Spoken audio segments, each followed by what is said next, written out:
이 시간에 우리에게 주신 하나님 말씀은 고린도전서 14장 13절로 25절 말씀입니다. 우리 한 절씩 교독하고 마지막 25절은 함께 한 목소리로 합독하겠습니다.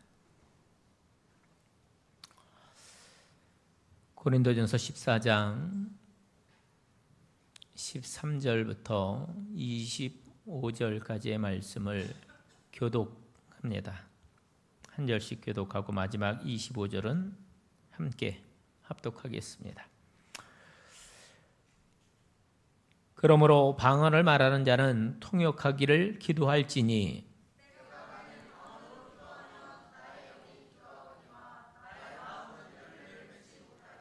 그러면 어떻게 할까? 내가 영어로 기도하고 또 마음으로 기도하며 내가 영어로 찬송하고 또 마음으로 찬송하리라.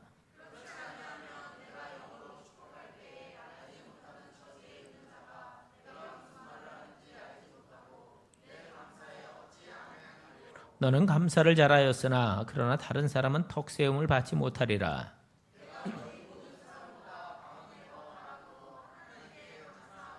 그러나 교회에서 내가 남을 가르치기 위하여 깨달은 마음으로 5마디 말을 하는 것이 1만마디 방언으로 말하는 것보다 나으니라.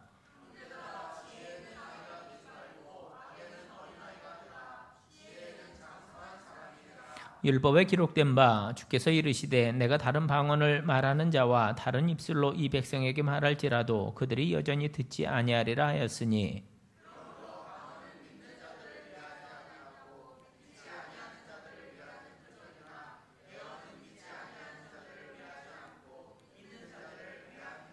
그러므로 온 교회가 함께 모여 다 방언으로 말하면 알지 못하는 자들이나 믿지 아니하는 자들이 들어와서 너희를 미쳤다 하지 아니하겠느냐.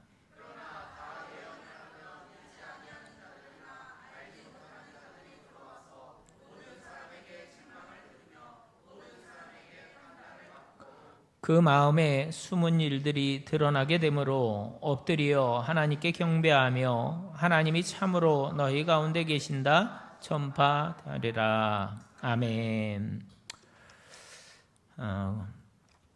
고린도 전서를 우리가 살펴보고 있습니다. 오늘은 고린도전서 14장 13절부터 25절의 말씀을 통해서 알아듣도록 말하라 라는 제목으로 함께 은혜를 나누도록 하겠습니다. 여러분, 고린도 교회가 공예배 때 아주 소란스러워졌습니다.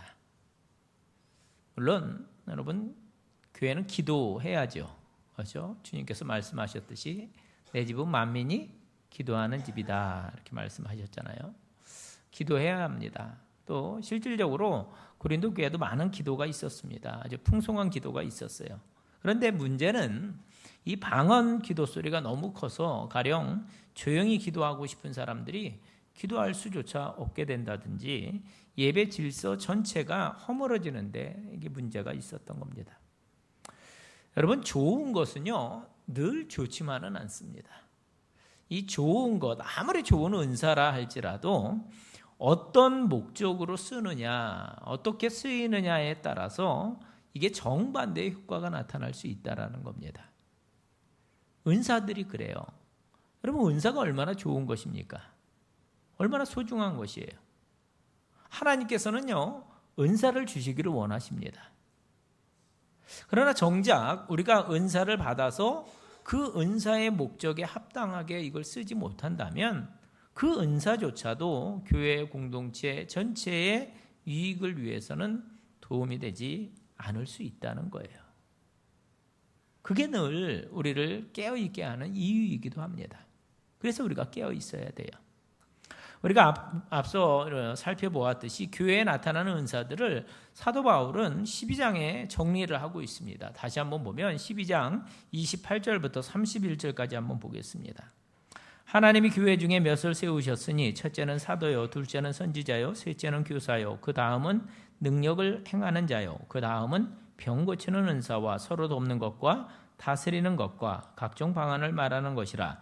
다 사도이겠느냐, 다 선지자이겠느냐, 다 교사이겠느냐, 다 능력을 행하는 자이겠느냐, 다 병 고치는 은사를 가진 자이겠느냐, 다 방언을 말하는 자이겠느냐, 다 통역하는 자이겠느냐, 너희는 더욱 큰 은사를 사모하라. 내가 또한 가장 좋은 길을 너희에게 보이리라.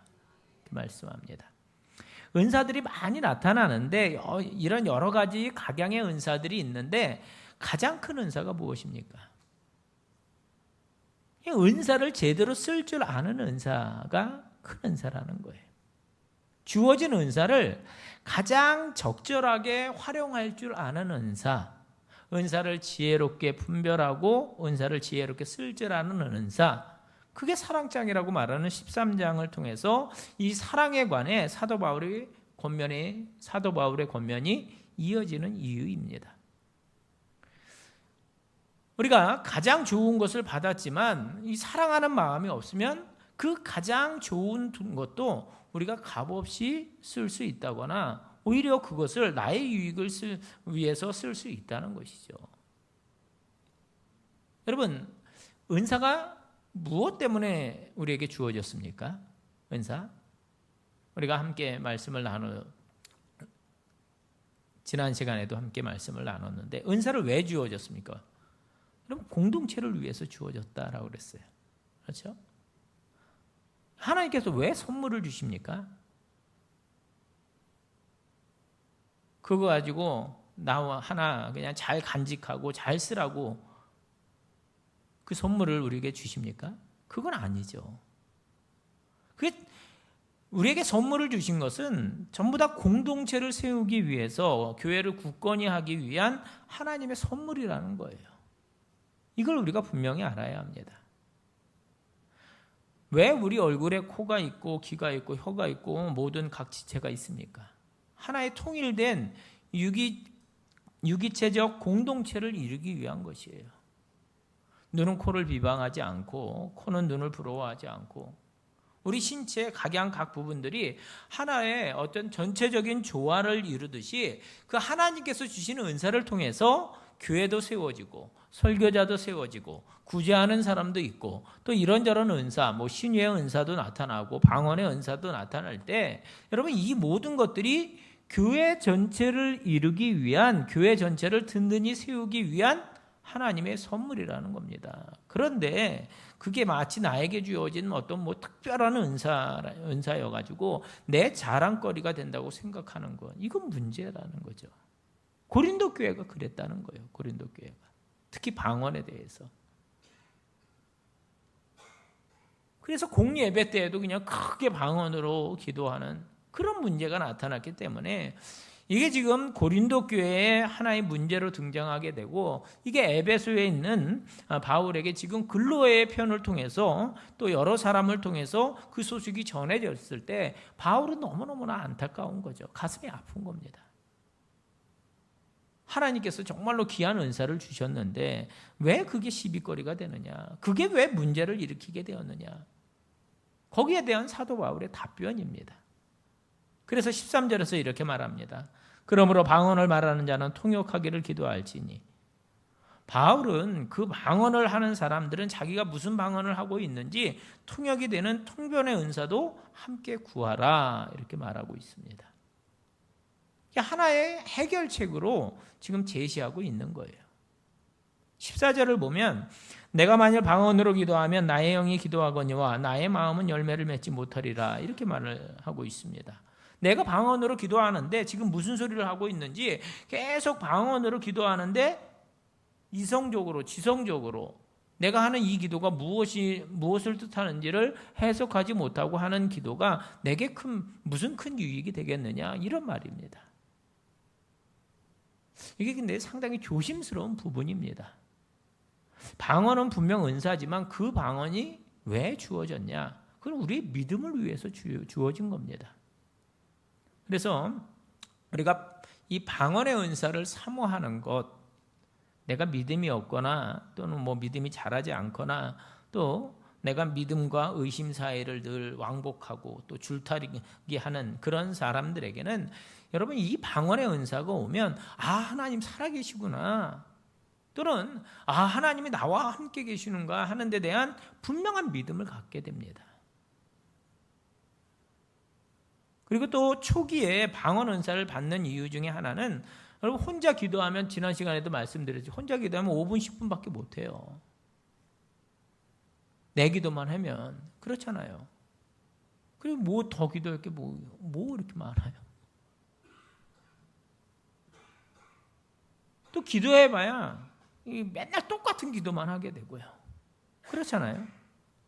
그런데 이 방언으로 기도하기 시작하면 내가 무슨 기도를 하는지는 모르지만 내가 영어로 기도한다는 분명한 믿음이 오게 되면은요, 이게 30분도 훌쩍 가고 1시간도 그냥 훌쩍 갑니다. 그러면 적어도 기도하는 습관이 생기게 되는 거예요. 기도하는 습관이. 그래서 방언으로 기도하는 건 불신에서 신앙으로 넘어가는 좋은 하나님의 어떤 사인이고 선물이고 또 표적이고, 또한 기도가 안 되는 사람은 오래 기도하는 데 대해서 굉장히 유익한 이 선물이 되는 겁니다. 그런데 문제는 그런 기도를 하는데 내가 방언 받았다는 게 너무 자랑스러워서 절제하지 못하는 것, 이게 문제라는 거예요. 그런 경우에 지금 바울이 이렇게 말합니다. 15절부터 17절까지 보면 그러면 어떻게 할까? 내가 영어로 기도하고 또 마음으로 기도하며 내가 영어로 찬송하고 또 마음으로 찬송하리라. 그렇지 아니하면 내가 영어로 축복할 때 알지 못하는 처지가 있는 자가 내가 무슨 말을 하는지 알지 못하고 내 감사에 어찌 아멘하리요. 너는 감사를 잘하였으나 그러나 다른 사람은 덕세움을 받지 못하리라. 이렇게 말씀합니다. 네가 방언 기도하고 내 신앙은 드러났을지 모르지만 다른 사람은 네가 방언한 기도를 한다고 해서 그 신앙이 잘하거나 또 내가 기도하는데 아멘할 수가 있겠느냐. 알아듣지 못하고 어떻게 아멘하겠어요. 방언으로 막 기도하는데 어떻게 나는 아멘할 수 있는데 다른 사람이 어떻게 아멘할 수 있겠어요. 방언으로 기도하고 방언으로 찬양할 수 있지만 그런 것들은 내 이웃, 내 옆에 있는 사람, 또 뭐 같이 신앙생활하는 사람들의 믿음에 무슨 도움이 되겠냐, 이 말이죠. 이 말. 그래서 우리가 방언 기도조차도, 그러니까 우리의 은사조차도 남의 유익을 또 교회를 덕스럽게 하지 못한다면 이게 어떻게 되어져야 된다? 절제되어야 한다. 이런 얘기를 하고 있는 겁니다. 너는 뭐 아멘하고 너는 감사가 됐지만 다른 사람은 그렇지 않다는 거예요. 그리고 바울 넌 방언 못하니까 그런 말 하는 것 아니냐, 이 말 할까봐 여러분 18절 19절에서 말합니다. 내가 너희 모든 사람보다 방언을 더 말함으로 하나님께 감사하노라. 그러나 교회에서 내가 남을 가르치기 위하여 깨달은 마음으로 5마디 말을 하는 것이 1만 마디 방언으로 말하는 것보다 나으니라. 내가 고린도 교회에 너희들 지금 방언한다고 자랑하는 너희들보다 내가 방언을 더 많이 한다. 더 방언을 많이 방언으로 기도한다. 이 뜻이겠죠. 바울은 혼자 있을 때 아마 수없이 많은 방언 기도를 했을 겁니다.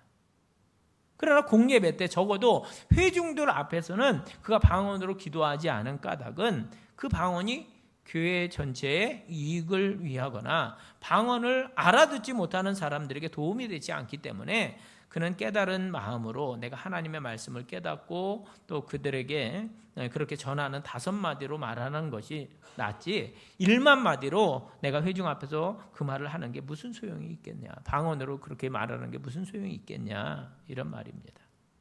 그러니까 나는 이제 회중들 앞에서는 내가 방언으로 얘기하지 않겠다, 그런 말이죠. 알아듣는 말로 하겠다, 그런 말입니다.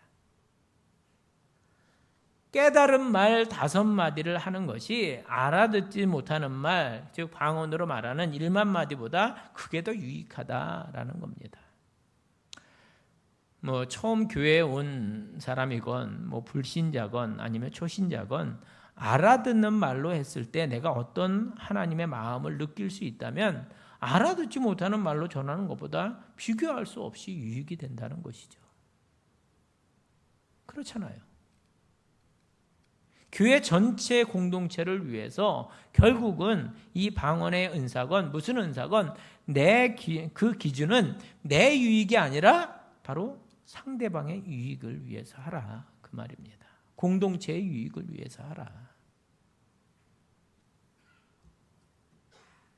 사랑하는 성도 여러분, 그리스도인이 된다는 것, 성령 충만한 사람이 된다는 것은 바로 이런 은사들이 나타나는 것보다도 더 중요한 하나의 기준을 가진 삶이 된다는 것입니다. 그것은 더 이상 내가 내 유익을 추구하는 삶이 아니라 내가 이 은사들, 내게 주신 이 모든 것들을 통해서 이웃을 섬기고, 또 내게 주신 모든 것들을 통해서 이웃을 섬기고 이웃을 세워주는 일을 한다는 거예요. 그래서 크리스천의 정체성이 무엇입니까? 여러분, 크리스천의 정체성, 우리 그리스도인들의 정체성은 공생애입니다. 공생애. 여러분, 그리스도인이 된다는 것은 공생애를 시작한다는 뜻이에요. 예수님께서 요단강에서 세례를 받으시고 하나님의 음성을 듣고 성령에 이끌려서 어디로 가십니까? 광야로 가십니다. 광야에서 마귀의 시험을 받으시죠. 왜 마귀의 시험 받는데 성령에 이끌려서 가십니까? 왜 마귀의 시험을 받는데 성령에 이끌려서 시험을 받으십니까? 여러분, 성령에 이끌려서 마귀의 시험을 받는 까닭은 그 시험을 통해서 마귀의 유혹을 이겨내는 그 믿음의 증거가 있어야 된다는 거예요. 그렇게 마귀의 유혹으로부터 우리가 이길 수 있는 게 바로 성령의 능력입니다. 근데 그 마귀의 유혹이 뭐예요? 너 자신을 드러내라는 거 아니에요. 그렇잖아요. 예수님 시험한 것 중에 너 자신을 드러내라는 거예요. 내가 누구인지를 증명해 보이라는 겁니다. 돌이 떡이 되라는 거 아닙니까? 내가 물질적인 유혹에 내가 넘어가서는 안 된다는 게, 그게 성령이 우리에게 오신 목적입니다. 내가 누구인지를 드러내고 내가 누구인지를 자랑하지 않기 위해서 주신 성령을 받았는데, 그 성령 받은 사람이 내가 성령 받은 것, 그 은사 받은 것을 자랑하기 위해서 내가 무슨 일을 하고 있다면 그게 성령 충만이 될 수 있겠냐는 거예요. 그게 성령 충만이 될 수 있습니까? 내가 누구인지 드러내지 않기 위해서 성령이 오셨는데, 이거 성령께서 주신 은사, 그걸 가지고 또 나를 드러낸다는 거, 그러면 모순이잖아요. 맞지 않는 거잖아요. 앞뒤가 맞지 않는 거죠. 나를 드러내지 않도록 하기 위해서 성령이 오셨는데 성령께서 주신 선물을 더 드러내고자 한다면 이거 앞뒤가 안 맞는 신앙인 거예요. 그렇잖아요. 그래서 이제 20절 말씀 봅니다. 20절. 형제들아, 지혜에는 아이가 되지 말고 악에는 어린아이가 되라. 지혜에는 장성한 사람이 되라. 지혜에는 아이가 되지 말고 악한 것은 모양이라도 우리가 따르지 않는, 정말로 그야말로 악과는 거리가 먼 사람이 되라는 겁니다. 저는 여러분들이 악은 모양이라도 생각하지 않게 되기를 바랍니다. 그러나 선한 일에는 우리가 지혜로운 자가 되어야 한다는 것이고, 지혜가 뭡니까? 지혜. 분별력과 이해력이에요. 우리가 지혜로워진다는 것은 분별할 수 있다는 거예요. 분별할 수 있다는 겁니다. 영적인 것과 영적이지 않은 것, 신령한 것과 신령하지 않은 것, 그리고 나를 위한 것인지 아니면 이게 공동체를 위한 것인지, 이게 분별이 된다는 겁니다. 그런 분별력을 가지는 것, 그것이 장성한 사람, 즉 어른이 된다는 것입니다. 여러분, 나이 든다고 다 어른입니까? 나이 든 어린아이들을 많이 보시잖아요. 여러분, 그렇지 않습니까? 여러분, 나이 든다고 어른 되는 게 아니에요. 오히려 나이 점점 들어가면 정말로 어린아이 같이 더 유치해지는 사람들이 많습니다. 또 배운다고 다 어른 됩니까? 학위 2개, 3개 가지고도 어른스럽지 못한 사람들 많이 있습니다. 많이 배웠다고 어른스러워지지 않습니다. 뭐 때문에 어른이 되느냐? 그게 앞에 13장의 얘기죠. 우리가 어린아이와 같이 살다가 사랑할 줄 알고, 그래서 내가 사랑이 없을 때는 내가 말하는 게 어린아이와 같고 깨닫는 것이 어린아이와 같았어요. 그러다가 장성한 사람이 되어서는 내가 어린아이의 일을 버렸다고 말하고, 또 생각하는 것이 어린아이와 같다가 어른스러워진다는 것은 내가 비로소 누군가를 사랑할 줄 알고 또 하나님으로부터 사랑받을 줄 아는 사람이 되었을 때, 그때 어른스러워진다는 것입니다. 그렇게 어른스러워질 때 내가 은사를 쓰는 것도 어른스럽게 쓴다는 거죠. 여러분, 누가 어른이 돈 자랑하는 사람이 어디 있어요? 애들이나 돈 자랑하죠. 어른도 자랑하나요? 돈 자랑 어른도 하나요? 그럼 어른 아닙니다. 우리가 어른과 어린아이를 구별할 수 있는 기준이 생긴 겁니다. 자랑이 많으면 어른이 아니라는 거예요. 여러분들도 이렇게 자랑이 튀어나오려고 하면 얼른 입을 막으시기 바랍니다. 내가 과거에 뭐 했고 하지 마세요. 하나님이 다 아십니다. 그렇잖아요.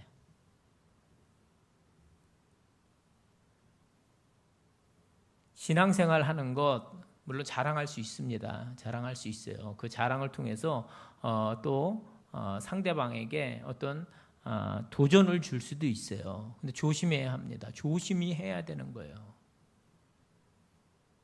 그런데 그게 늘 자랑거리가 되어서 내가 뭘 했는데 그 대가를 바라는 거, 이건 아니라는 거죠. 하나님께서 원하시는 건 아니라는 겁니다. 보세요. 이 고린도 교회 교인들이 자꾸 방언을 자랑하잖아요. 그러니까 사도 바울이 내가 너희들 누구보다도 방언을 많이 한다. 어떤 사람보다 내가 방언을 많이 하지만 회중 앞에서 말할 때는, 공예배 때는 내가 수없이 말하는 방언이 아니라 깨달은 마음으로 여러분들이 알아들을 수 있는 말로 하는데 그게 덕을 끼치는 것이고 교회 공동체를 세우는 것이라고 말해주고 있는 겁니다. 그러면서 여기서 이사야 28장 11절 이하를 인용을 합니다. 그러면 21절 22절 말씀 보면 율법에 기록된 바 주께서 이르시되 내가 다른 방언을 말하는 자와 다른 입술로 이 백성에게 말할지라도 그들이 여전히 듣지 아니하리라 하였으니 그러므로 방언은 믿는 자들을 위하지 아니하고 믿지 아니하는 자들을 위하는 표적이나 예언은 믿지 아니하는 자들을 위하지 않고 믿는 자들을 위함이니라 이렇게 말씀합니다. 여러분, 이 이사야서에 보면 하나님께서 너희들이 이렇게 말을 안 들으면 아수르의 침공을 받아서 아수르 말로 하면 그럼 듣겠냐 이 말입니다. 아니, 하나님 말도 안 듣는데 방언을 한다고 다른 외국어를 한다고 듣겠느냐, 그 말을 지금 비유로 하고 있는 거예요. 비유로. 알아듣는 말도 깨닫지 못한다면 알아듣지 못하는 말로 하면 그걸 어떻게 깨닫느냐는 겁니다. 그래서 방언은 믿지 아니한 자들을 위한 표적이고 설교나 말씀은 믿는 자들을 위한 것이다 이렇게 말합니다. 그러면서 예언을 더 사모하라고 하죠. 이게 바울의 지론입니다. 지론. 자, 3절부터 25절입니다. 그러므로 온 교회가 함께 모여 다 방언으로 말하면 알지 못하는 자들이나 믿지 아니하는 자들이 들어와서 너희를 미쳤다 하지 아니하겠느냐. 그러나 다 예언을 하면 믿지 아니하는 자들이나 알지 못하는 자들이 들어와서 모든 사람에게 책망을 들으며 모든 사람에게 판단을 받고 그 마음에 숨은 일들이 드러나게 되므로 엎드려 하나님께 경배하며 하나님이 참으로 너희 가운데 계신다 전파하리라. 자, 보세요. 교회가 지금 우리 같이 모여서 이렇게 예배를 드리는데 다 방언으로 기도하고 방언으로 설교하고 있다면 누가 이제 믿지 않는 사람들이 들어왔어요. 그럼 이거 딱 들어와서 보면 미쳤다고 하지 않겠느냐 그 말입니다. 그러지 않겠어요? 저기 이상한 교회야. 그러지 않겠어요? 거기 갔더니 그러더라.